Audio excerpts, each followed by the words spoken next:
बुलेटिनमध्ये पुन्हा एकदा स्वागत। कार्यकारिणी बैठकीतून राष्ट्रवादी काँग्रेसने विधानसभेची तयारी सुरू केल्याचं बघायला मिळालं। याच बैठकीत छगन भुजबळांनी विधानसभेला सन्मानजनक जागा मिळण्याची मागणी केली आणि मित्र पक्षांना इशारा दिलेला। पण आता अवघ्या 18 तासातच भुजबळांचा सूर बदललाय। भुजबळांच्या मनात नेमकं काय चाललंय जाणून घेऊया। कार्यकारिणी बैठकीत वार आता माघार। 18 तासातच भुजबळांचा सूर बदलला। भाजपला मोठा भाऊ म्हणत सारवासारव। राष्ट्रवादी विधानसभेसाठी प्रचंड आशावादी। आपण आलो त्यावेळेला पण आपल्याला त्यांनी सांगितलं 80-90 आपल्याला जागा मिळतील। या वेळेला जी काही खटपट झाली ती खटपट पाहता पुढेही खटपट होता कामा नये। छगन भुजबळ त्यांच्या रोखठोक स्वभावासाठी प्रसिद्ध आहे। अशाच रोखठोक बाण्यात भुजबळांनी सोमवारी झालेल्या राष्ट्रवादीच्या कार्यकारिणी बैठकीत महायुतीच्या मित्रपक्षांना लोकसभेला झाली तशी खटपट विधानसभेत करू नका असं म्हणून खडसावलं आणि 90 जागांची मागणीही करून टाकली। अपेक्षेप्रमाणे भाजपच्या वतीनं भुजबळांच्याच रोखठोक बाण्यात सडेतोड उत्तर दिल्याचं पाहायला मिळालं। आपण आलो त्यावेळेला पण आपल्याला त्यांनी सांगितलं 80-90 आपल्याला जागा मिळतील। या वेळेला जी काही खटपट झाली ती खटपट पाहता पुढेही खटपट होता कामा नये। आम्हाला एवढ्या जागा मिळाल्या पाहिजेत हे त्यांना आपल्याला सांगावं लागेल। विधानसभेमध्ये कोणी किती जागा लढायच्या या संदर्भात तिन्ही पक्षाचे नेते एकत्रित बसतील, योग्य फॉर्म्युला ठरवतील आणि त्यानुसार तिन्ही पक्षांना जागा मिळतील।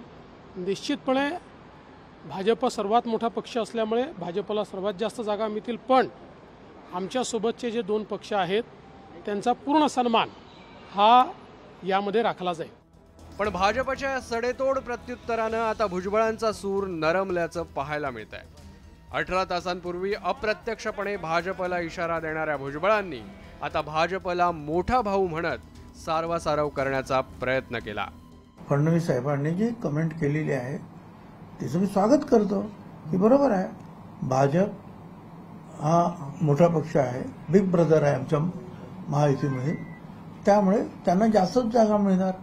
आता एवढा का मी काय मूर्ख नाही की त्यांना कमी जागा द्या ना आम्हाला जास्त जागा द्या असं सांगणारा।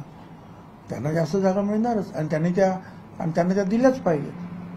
पण त्यांनी हेही सांगितलं की आमच्या बाकीचे 2 जे आहेत पक्ष त्यांचा जे आहे योग्य तो मानसन्मान राखला जाईल। आता भुजबळांचा सूर नरमला असला तरी त्यांचं सोमवारी केलेलं विधान दुर्लक्षित करता येणार नाही, कारण लोकसभा निवडणूक सुरू झाल्यापासून भुजबळ वारंवार त्यांची नाराजी जाहीर करत राहिले आहेत। नाशिक लोकसभेचे उमेदवार म्हणून घोषणा होत नसल्यानं भुजबळांनी माघार घेतली। त्यानंतर भुजबळांची नाराजी दूर करण्यासाठी गोडसेंना त्यांच्या पायाही पडावं लागलं। उमेदवारी जाहीर झाल्यानंतर भुजबळांना प्रचारात उतरवण्यासाठी गोडसेंना भुजबळ फार्मचा उंबरा ओलांडावा लागला। एवढं होऊनही मतदानाच्या आधीच भुजबळांनी उमेदवारी जाहीर न करता अपमान केल्याची खंत व्यक्त केली। आता राष्ट्रवादीच्या बैठकीत पुन्हा हक्काचा वाटा मिळावा म्हणून त्यांनी महायुतीला इशारा दिला।